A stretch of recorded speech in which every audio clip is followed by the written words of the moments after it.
இப்போ ஒரு பரபரப்பான ஒரு பிரேக்கிங் நம்ம பண்ண போகிறோம். என்ன அப்படின்னு பார்த்தீங்கன்னா, லாரி ஜானி அப்படின்ற ஒரு தலைவர் கொல்லப்பட்டார் இல்லையா? ஏன்னா நம்ம பாதுகாப்புத்துறை அட்வைசராக தலைமை பொறுப்பில் இருந்த லாரி ஜானி தன்னுடைய மகள் வீட்டுக்கு போகும்போது துல்லியமாக ராக்கெட் தாக்குதலில் கொல்லப்பட்டார். ஏன்னா அது ஒரு பேர் இழப்பாக ஐஆர்ஜிசிக்கும் குறிப்பாக ஈரானுக்கு இருக்குது அப்படின்றதுல எந்த மாற்று கருத்து இல்லை. உடனடியாக அந்த பதவிக்கு வேறொருவரை போட்டு விட்டார்கள். இவரோட ஜூனியரை போட்டாங்க. அவர் இவர் கூடயே இருந்தவர். சரிங்களா? ஸோ அதனால் பெரிய பாதிப்பு எதுவும் வரலன்னா கூட அது ஒரு மிகப்பெரிய அனுபவசாலி, 60 வயதுக்கு மேற்பட்ட ஒருவர். அவர் ஒரு மிகப்பெரிய அப்படின்னு பார்த்தீங்கன்னா ஒரு சோசியல் சயின்டிஸ்ட்டு, ஒரு பிஹெச்டி முடித்தவர். எதுனா தத்துவவியலில் முடித்தவர். ஸோ அப்படிப்பட்ட ஒரு ஏற்கனவே இருந்த கமேனிக்கு நீண்ட காலமாக மிக நம்பிக்கையான ஒரு தலைவராக இருந்தவர் லாரி ஜானி. ஸோ இவர் எப்படி கொல்லப்பட்டார்ன்றதை இப்போ நம்ம பார்க்க போகிறோம். இது பெரிய பிரேக்கிங். நம்ம இந்தியாவில் நம்ம தான் பண்ணுறோம். அது நமக்கு அங்கேருந்து வந்த தகவல், அந்த புகைப்படங்கள் எப்படி கொல்லப்பட்டார்னா மிக அதிர்ச்சியாக இருக்குது.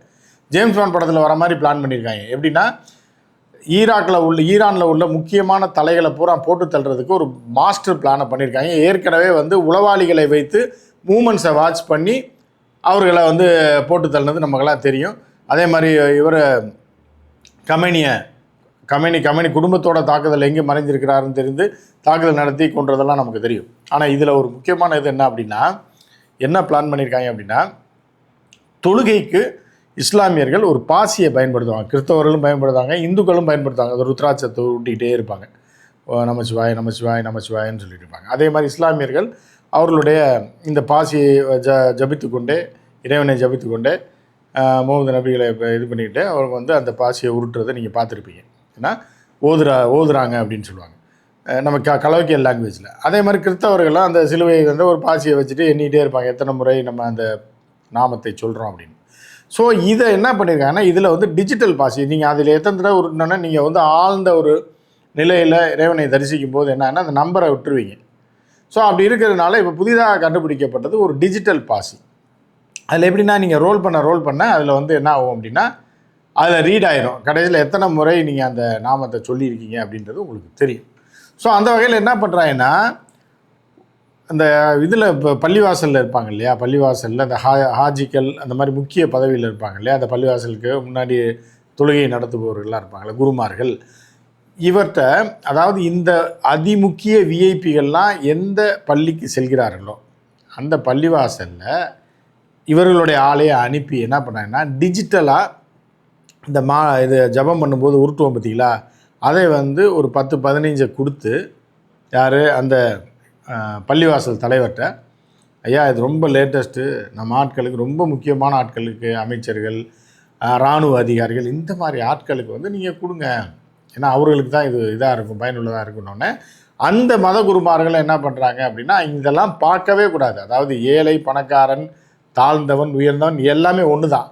ஆனால் இது எல்லா இடத்துலையும் அந்த இது இருக்கு இல்லையா, சைக்காலஜிக்கலாக அவங்க என்ன பண்ணுறாங்க அப்படின்னா, முக்கியமான தலைகளுக்கு பூரா அந்த ஹாஜியார்னு நம்ம சொல்லுவோம் இல்லையா, அவர் ஒரு காம்ப்ளிமெண்ட்டாக இது ரொம்ப ஒரு வித்தியாசமான பொருள், நீங்கள் இதில் இது பண்ணிங்கனாலே அந்த டிஜிட்டலில் காட்டிடு எத்தனை முறை அப்படின்னோடனே அதை தான் லாரி ஜானிக்கு கொடுத்துருக்காங்க, காம்ப்ளிமெண்ட்டாக கொடுத்துருக்காங்க.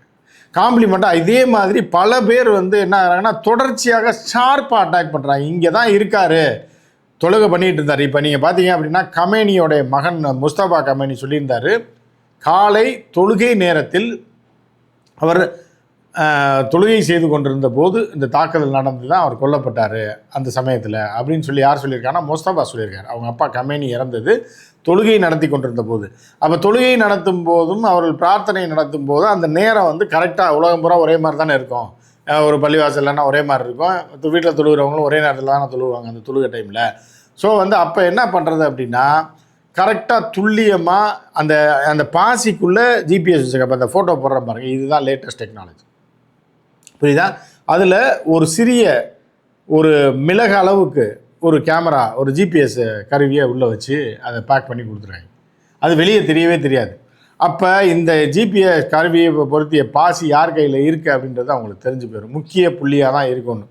அது யார் கையிலலாம் போச்சு, யார்கிட்டலாம் கொடுத்தாங்க அப்படின்றத அந்த ஹாஜி யார்கிட்ட கேட்டுங்க, யார் கொடுத்தீங்க ஐயா, 15 கொடுத்தனே, யார் கொடுத்தீங்கன்னா, ஐயா இவங்க வந்தாங்கய்யா, யாருங்க இப்போ லாரிஜானி ஐயா வந்தாங்க, அவங்களுக்கு கொடுத்தாங்க. கமனி ஐயாட்ட கொடுக்க சொல்லி ஒன்று கொடுத்தாங்க. அவங்க பையனுக்கு ஒன்று கொடுக்க செய்யணும். வித்தியாசமாக இருக்குது இல்லைங்களா? அவங்க பையனுக்கு ஒன்று கொடுத்தாங்க, அவங்க மனைவிக்கு ஒன்று கொடுத்தாங்க. அப்புறம் இந்த இன்னொரு இராணுவ தளபதி வந்தாருங்க, இன்னொரு கப்பல் படை தளபதி வந்தாருங்க. எல்லோரும் இங்கே தானுங்க வராங்க. முக்கியமான ஆளுக்கு பூரா கொடுத்தாங்க. ரொம்ப சந்தோஷமாக என்ன சொன்னாங்கன்னு ரொம்ப பாராட்டினாங்க, வித்தியாசமாக இருக்குன்னாங்கன்னு சொல்லி. இப்படி தான் ஈரானுடைய முக்கிய தளபதிகளை பூரா இந்த பாசியை வச்சு தான் காலி பண்ணியிருக்காங்க அப்படின்றது இப்போ தான் தெரிய வந்திருக்கு. அதை நம்ம ஃபஸ்ட்டாக பிரேக்கிங் பண்ணுறோம். ஏன்னா நைட்டு படம் நீங்கள் பார்க்க மாட்டேங்கிறதுனால நான் காலையில் இந்த தகவலை நான் போடுறேன். சரிங்களா?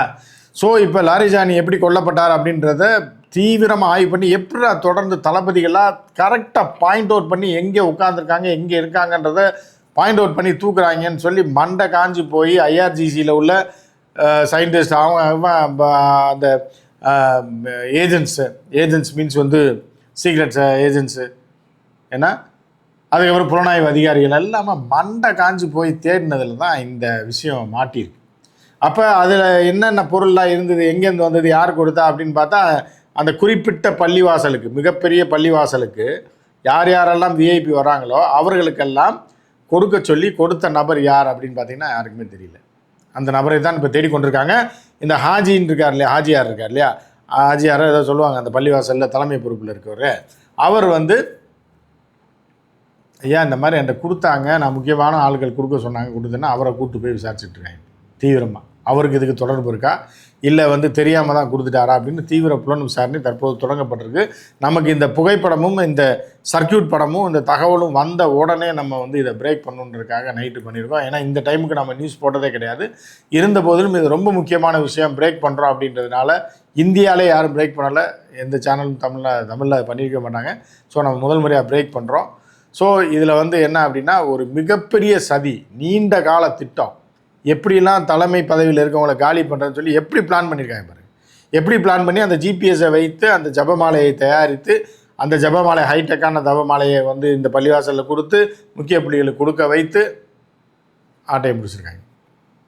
ஸோ இது வந்து ஐஆர்ஜிசிக்கு மிகப்பெரிய அதிர்ச்சியாக இருக்குது. எந்த பொருளையும் அதாவது ஒரு விஷயம் சொல்லுவாங்க எப்படின்னா, பின்லாடன் உயிரோடு இருக்கும்போது பேப்பரில் துண்டு சீட்டில் எழுதி கழுத மேலே மட்டும்தான். இப்போ காரில் யாரும் தேடி வரக்கூடாது, பைக்கில் யாரும் தேடி வரக்கூடாது, கையில் ஒரு மெட்டல் கூட அவர் வச்சுக்கிட்டது இல்லை அப்படின்வாங்க.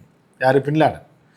எல்லாமே துண்டு சீட்டில் எழுதி கழுதை மேலே ஏறி எவனா வந்து கொடுத்து விடுவான், அவர் பதிலுக்கு ஒரு இது எழுதி கொடுப்பாருன்னு சொல்லி அமெரிக்க உளவுத்துறை சொல்லிடுச்சு. அதனால தான் அந்த பின்லாடனை பிடிப்பதில் மிகப்பெரிய சவால்.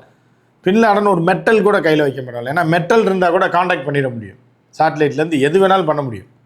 ஒரு ரூபா காயின் பையில் இருந்தால் கூட ஒரு மெட்டலை வச்சு நம்ம அவங்கள தூக்கிட முடியும்.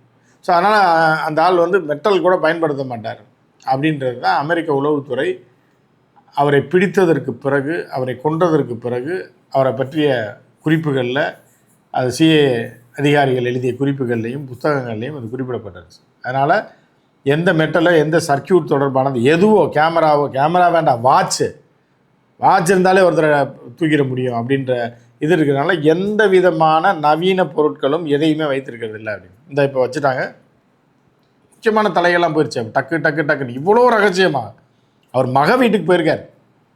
ஒரு பெண்ணை பார்ப்பதற்காக சென்றிருக்கிறார். இவர் வருவதை தெரிந்து அங்கே எவ்வளோ நேரம் இருப்பாங்க, ஏன்னா அந்த தொழுகை நேரத்தில் ஒரு 5 நிமிஷம் 10 நிமிஷம் ஒரு இடத்துல ஸ்டாட்டிக்காக இருப்பாங்க, நகர மாட்டாங்க இல்லையா. அப்போ அந்த டைமில் பிளான் பண்ணி ஃபாலோ பண்ணிகிட்டே இருக்குது. அந்த ஜிபிஎஸில் வந்து ஒரு மேப் ஒன்று போடுறாங்க, அதாவது லைஃப் ஸ்டைல் மேப் அப்படின்னு சொல்லி. இவர்கிட்ட இந்த பாசி இருக்குன்னா இவர் எங்கெங்கெல்லாம் போகிறாரு அப்படின்றத ஒரு இது போடுறாங்க, சர்க்கிள் போடுறாங்க, ஒரு படம் வரைகிறாங்க. அதுலேயே இவர் இன்றைக்கி இங்கே போகிறாரு, அங்கே போகிறாரு, சாயந்தரத்தில் இங்கே இருக்கார், காலையில் இங்கே இருக்கார், மத்தியானத்தில் இங்கே இருக்காருன்னு சொல்லி அதை ஒரு மேப்பிங் மாதிரி பண்ணுறாங்க, பண்ணி ரிசர்ச் பண்ணுறாங்க.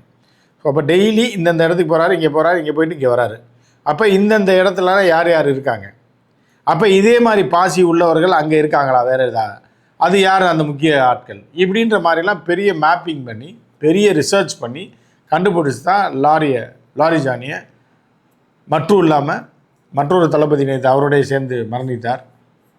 அது போக நீங்கள் கமேனியவே இந்த பாசி மூலமாகத்தான் காலி செய்திருப்பார்கள், இல்லைனா அவர் குடும்பத்தில் இருக்கிறவங்களை யாருக்காவது இந்த பாசியை கொடுத்து அந்த தொழுகை நேரத்தில் எல்லாரும் ஒன்றா உட்காந்து தொழுகை செய்து கொண்டிருக்கிற நேரத்தில் தாக்குதல் நடத்தியிருக்கலாம் அப்படின்னும் ஐஆர்ஜிசி சந்தேகப்படுது. ஸோ தீவிர விசாரணை நடைபெற்று கொண்டிருக்கிறது. ஏன்னா உளவாளிகளை பூராத்தையும் பிடிச்சிட்டாங்க. ஏன்னா ஏற்கனவே பிடிச்சி தான் கம்பெனி இருக்கும்போதே ஒரு 4 மாதம் சைலண்ட்டாக இருந்தது. ஆனால் அதற்கப்புறம் இந்த பாசி டெக்னிக்கு இப்போது தான் வெளியே வந்திருக்கு. ஸோ இப்படி அதிபயங்கரமான தாக்குதலை தொடர்ந்து என்ன பண்ணியிருக்காங்கன்னா இஸ்ரேலை பொளந்து கட்டியிருக்காங்க. ஏர்போர்ட் பென்குரியன் ஏர்போர்ட்டில் பயங்கரமான அட்டாக்கு. அந்த சார்ட்டர்ட் ஃப்ளைட்டு பூரா காலி. ஒரு 4 ஃப்ளைட்டு தீ பிடிச்சி டோட்டலாக சார்ட்டர்ட் ஃப்ளைட் அவங்க வச்சுருந்தது. ஏன்னா ஏர்போர்ட்டில் ஏற்கனவே ஃப்ளைட்டு போகிறதில்ல வரதில்லை. சார்ட்டர்ட் ஃப்ளைட்டை காலி பண்ணிட்டாங்க.